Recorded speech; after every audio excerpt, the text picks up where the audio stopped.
Hi everyone. Today we're going to talk about what makes a great sales recruiter. Um, I actually have been a sales recruiter for most of my recruiting life, and I have to say it's probably the recruitment that I enjoy the most. However, to really get to the bare bones of it all, I guess I have to break it up into two segments. One question would be, what is a great recruiter? And then the second question would be, what is a great sales recruiter? So some of you may have watched the video that I've made in the past called What Makes a Great Recruiter. And broadly speaking, the things that I look for, or that I see quite common within great recruiters is they have an insatiable appetite and drive to keep going. They're usually early to start, late to finish. Individuals who don't really notice the hours that they work because they're so, I guess, in tune with the work that they're doing, whether that's working a vacancy or whether that's working a candidate. They understand it so well that they become a bit like, a dog who's got the scent of a bone and will just go after it and keep going until they literally have dug a hole so big that there's absolutely no chance that there's a bone down there, or that they found the bone. And more often than not, a great recruiter actually finds it. However, it doesn't just stop there. You take a vacancy on, you go out and find the candidate, and there's a lot of things along the way. I like to say to a lot of my sales recruiters in particular that, and even any type of recruitment consultant, to be honest with you, that we're a bit like the iron going across a creased shirt. And our job is to take away, all the creases. We're probably working with the most unreliable product on the planet, a human being. And we're dealing with a human, and we are human. So there are just so many places that things can go wrong that, resilience, patience, and also anticipating really what could be ahead, and not fooling yourself or convincing yourself that you're going to get a certain kind of outcome. Many poor quality recruiters ask the questions that they like to hear the answers for to be able to, feel that the deal's going to come off. And very often, what marks them apart from the really successful recruiters is a successful recruiter will be looking for why this won't happen, why the candidate won't take the job, why the client wouldn't want to hire the candidate. So they're always looking for the potential weaknesses and address those weaknesses before they become problems. So, if I was to put it in a list, all the attributes and qualities that I really, really favor, they would be hunger and drive, hard work and determination, resilience levels, and then obviously being logical about what they're doing, not being assumptive, and basically seeing things right the way through to the bitter end, and making sure that they're communicating to both sides so that they elevate the level of engagement that's going on between, the two parties. Our job, we'll hear from a candidate, and the candidate will say, he likes X, Y, Z, but he doesn't like A. Our job is to relay that onto the client in a way that the client doesn't feel that the candidate doesn't have enough interest in them, or that there's a problem with the candidate, and vice versa. We do the same.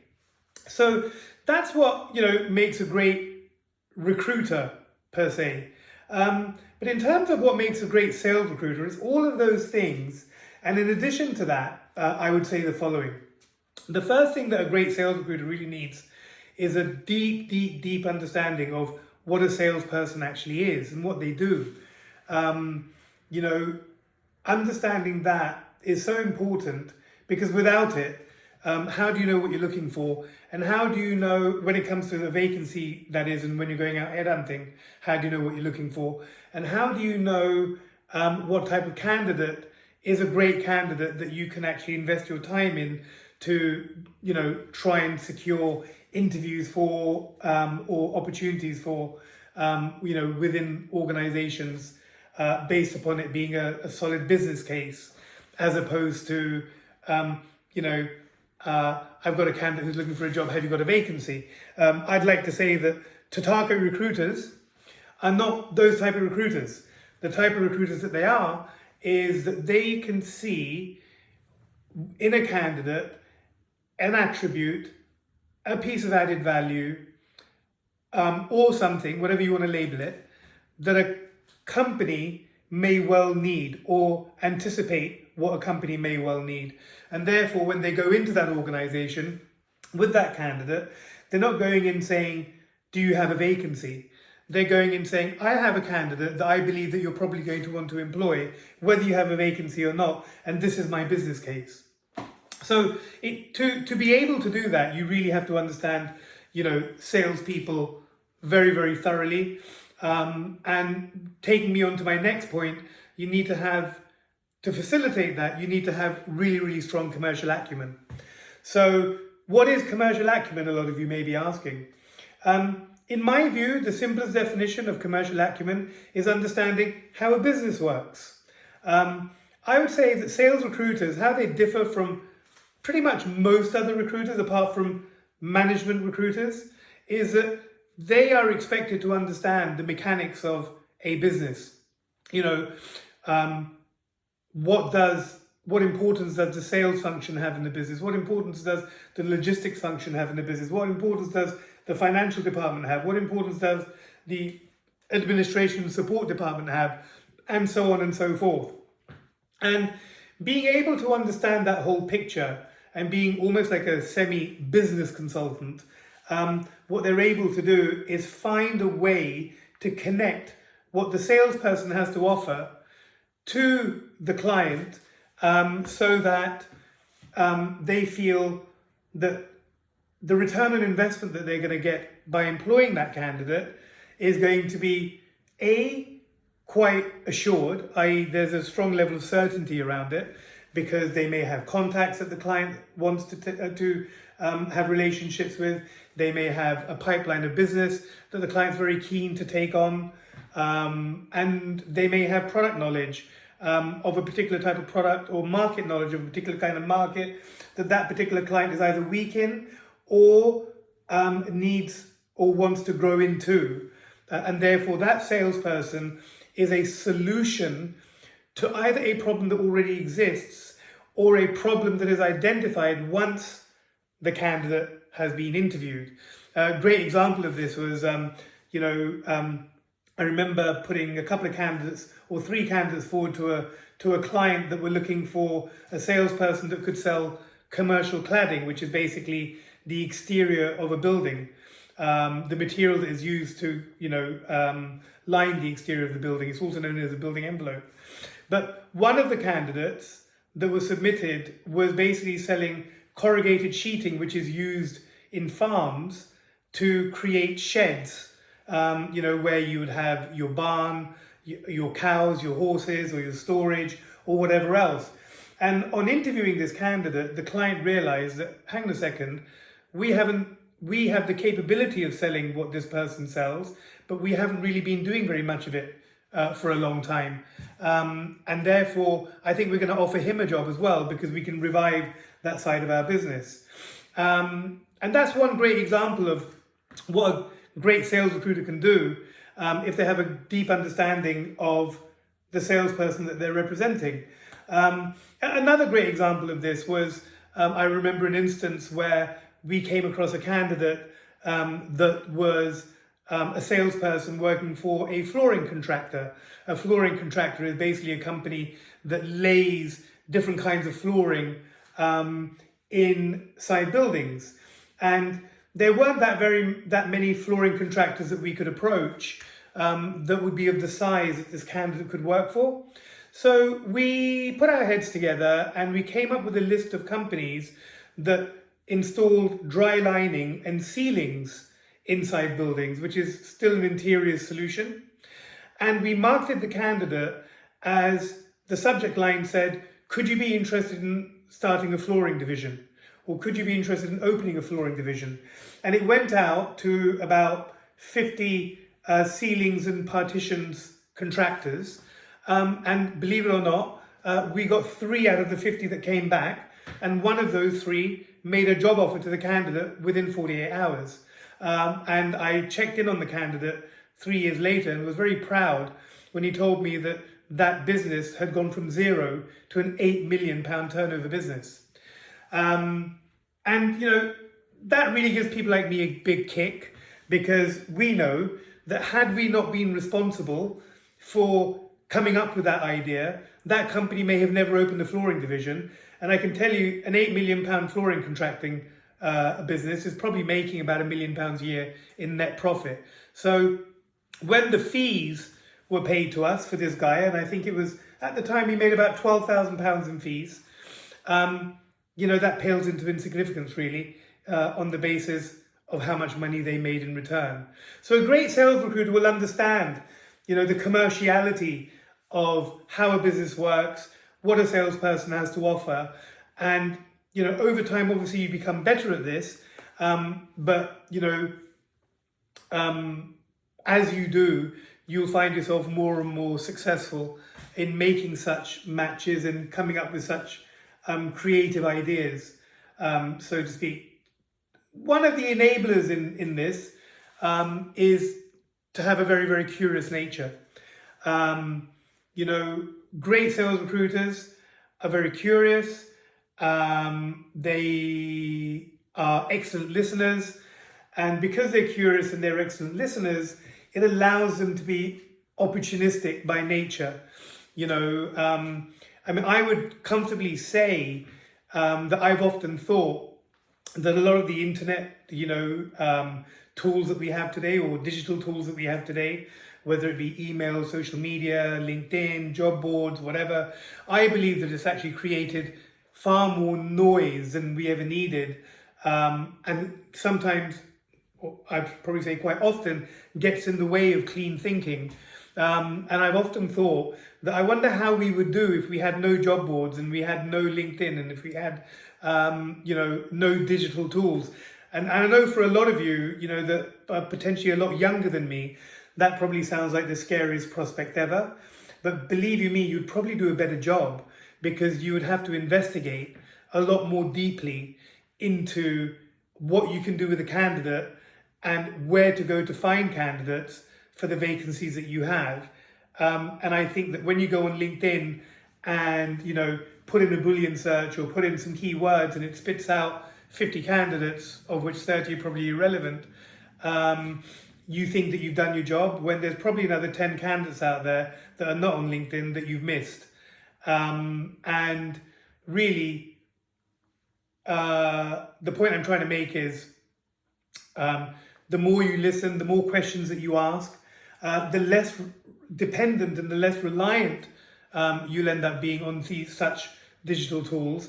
And believe it or not, you may actually fill the roles a lot faster, because instead of going through 50 leads, you might actually, through proper questioning and probing and listening and curiosity, be able to drill down into the best 5 to 10 companies to go at.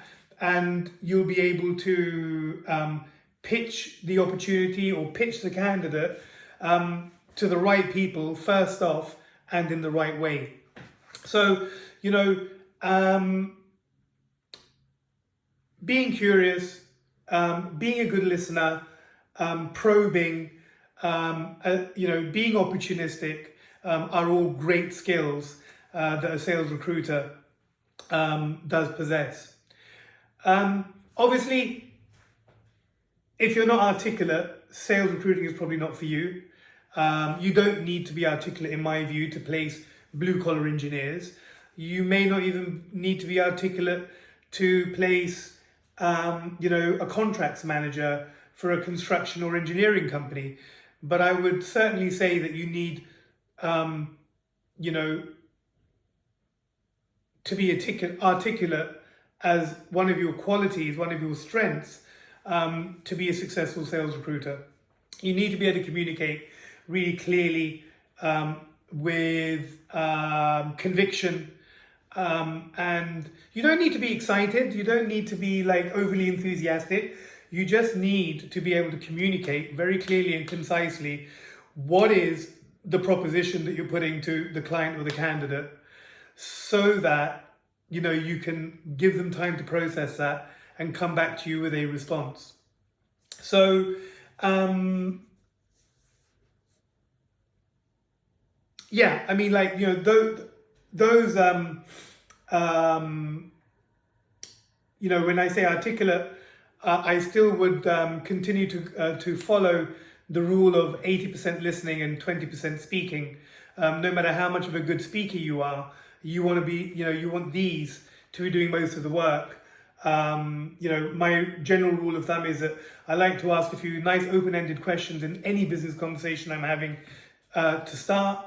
Get the person on the other end to be doing most of the talking. While I'm listening, I'm formulating angles, ideas, questions, and then, towards the end of the conversation, I do some talking. But in the middle of the conversation, I do 10% of the talking, and I end on doing 20% of the talking. So 70% of the talking, was done by the candidate or the client.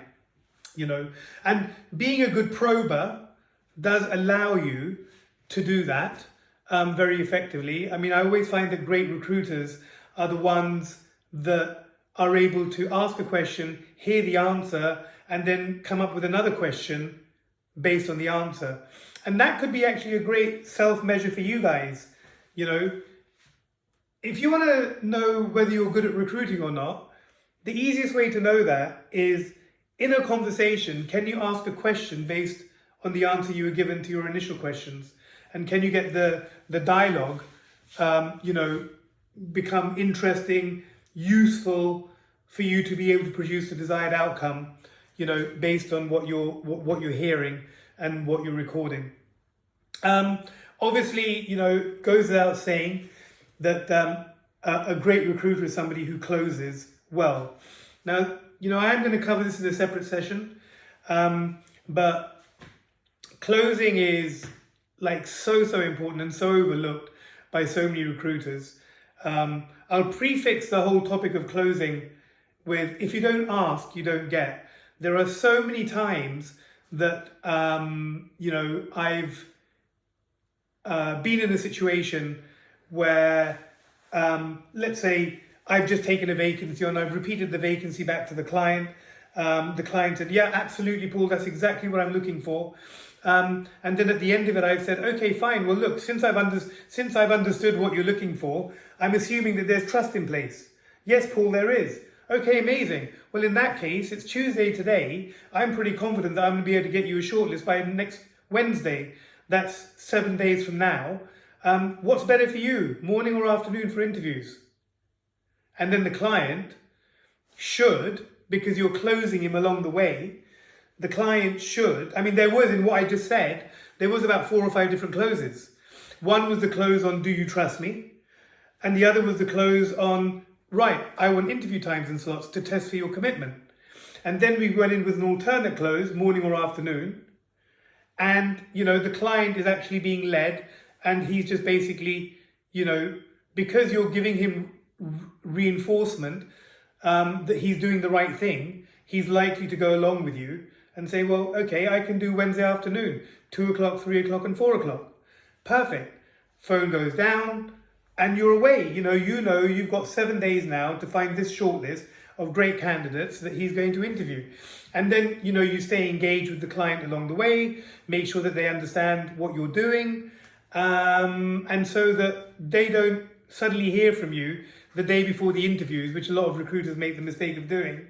And a lot of the heat of the situation, a lot of the momentum gets lost. Once you get that momentum, you almost want to keep it going, every other day. Obviously, you don't want to email him every day, but an email straight after having taken the vacancy on, with an outline of dates that were agreed for interviews, and a written understanding of the vacancy, gives that client confidence that, okay, I like the way this guy operates. He's taken the vacancy on. He's understood what I'm looking for. I am a sales director, so he's closed me on dates. So if he can close me on dates, that means he's going to find me closers. How can somebody who doesn't close the sales director go out and find closers for that sales director? That's what you guys need to understand. So I'll be doing a couple of different things on closing, because I do believe that this is one of the things that needs a lot of focus. Obviously, resilience is really, really important. I can tell you now that in the last 7 days, our business has had 7 people that did not start the roles that they had accepted.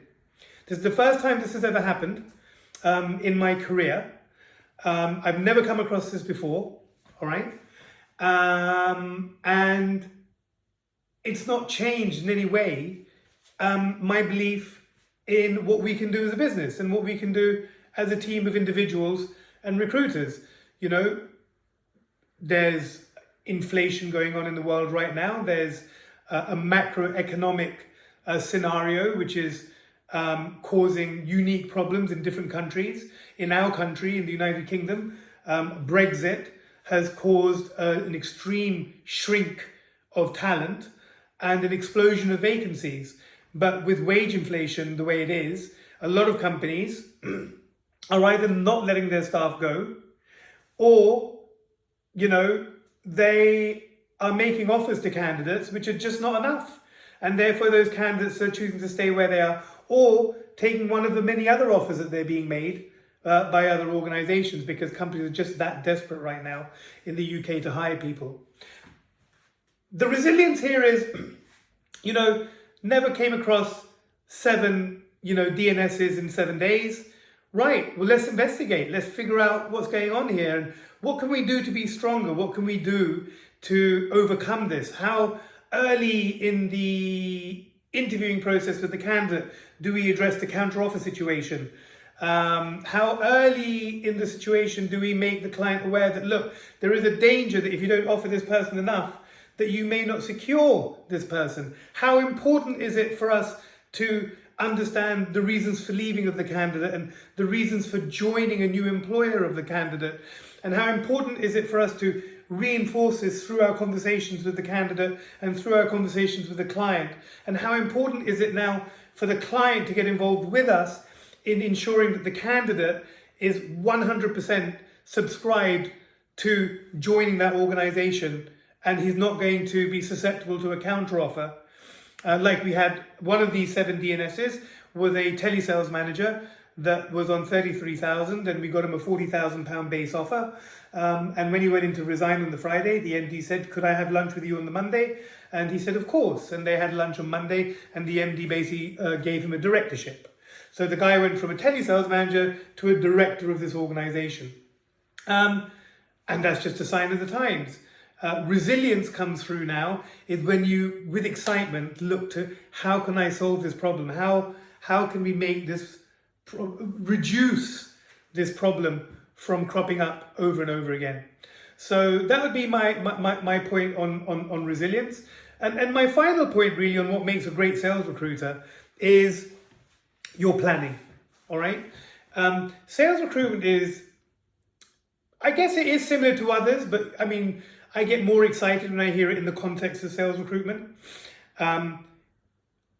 There are so many opportunities that can come your way from so many different places. It's not even funny. I mean, a candidate can tell you where there's vacancies. A client can tell you where there's vacancies. A candidate can give you referrals. A client can give you referrals. There's internet, leads and vacancies. There's obviously our team in India that generate leads and vacancies. And to be very frank, it's very easy to get overwhelmed in all of this. There's so much information, so much data, that how on earth are you going to deal with it all and make sure you harvest it to its absolutely maximum potential if you haven't planned properly? So what I've always done is, I mean, it's going to be a little bit different for you guys now because you're digital. I used to do this in a page-a-day diary, is that at the end of every single day, I used to write down what leads have come my way, what information has come my way that I want to be aware of, and then the following day, I would, on the same day, I'd make a plan for the following day. And my plan would be basically, what am I going to be doing? I mean, I was an early starter, to be honest with you. I've always been an early starter when I've been a recruitment consultant, because I want to try and get candidates and clients early before they're in work. And I want to get a hold of clients and candidates, potentially after work as well. So again, the kind of commission earnings that I used to be used to earning was always, easy for me to do, the hours, because I used to make some pretty big paychecks. But I mean, your day should be planned the following day. I see a lot of people who, for example, struggle with achieving an hour and a half to 2 hours of call time a day. I mean, you shouldn't even have to try. It should be like purely organic, because you have candidates to headhunt, you have candidates to promote to companies, you have leads to follow up on. You've just basically PQ'd, for example, 10 candidates in the last week. Did none of these candidates actually go out on interviews with other companies that you're aware of, that you can then just follow up on with perhaps a similar candidate, to that candidate? It's all in the planning, really. I mean, your day should be planned right the way from 8 o'clock in the morning-ish, UK time, through to 6 p.m. I would probably never be able to get through most of my plan most of the time. In some circles, that would be regarded as bad planning. In my book, I prefer to have too much to do than not enough to do, and keep going. And if there were certain things that I wasn't able to do, then I'll try and move them on to the next day. You're never ever going to be able to get through everything, but a well-planned individual, making sure that their time is being productive, is going to win the day. You should be looking, for example, you should be planning your outcomes too. You should be planning, right, how many vacancies have I got, and how many CVs have I put against each of these vacancies? How many candidates do I have that are really, really good? And how many companies have I submitted that person's CV to? And you should then calculate what the fee is, and then add up all the fees at the bottom, and it should add up to a certain number. And I would broadly say that if you want to make £20,000 in a month in fees, which is £3,000 in commission, which is 60,000 Rand, if my maths are correct, you need to have basically £80,000 worth of possibilities to be able to do £20,000. So that's, again, a successful sales recruiter planning not only what is going in, but doing their best to plan what comes out by reverse engineering. Right, I need to have at least £80,000 worth of possibles to do 20,000, and to have £80,000 worth of possibles, I need to be involved in this many situations. So, I mean, that's, I guess, all I'd like to say today on what makes a great sales recruiter. Obviously, keeping yourself positive mental attitude is really, really important. If you keep saying to yourself, it's not going to happen, I'm failing, I'm crap at this, I'm crap at that, that's exactly what you're going to end up becoming. You need to positively reinforce yourself. It's the optimistic people that win the day, not the pessimistic people, not the negative people, not the people who have the echoes in their brain that I'm useless at this, or this is useless, or I'm not being given enough of this or enough of that. A lot of you come from recruitment backgrounds, so it surprises me, when some of you blame certain things for certain things, and the ones that don't come from recruitment backgrounds, some of you can have a tendency to blame what is not in your control. You should only blame what is in your control, but at least you can change that. At least you have the power to do something about it. So I hope you learned something from this little session of 30 odd minutes about how to be a great sales recruiter, and looking forward to sending you more of my experience over the years. Thank you.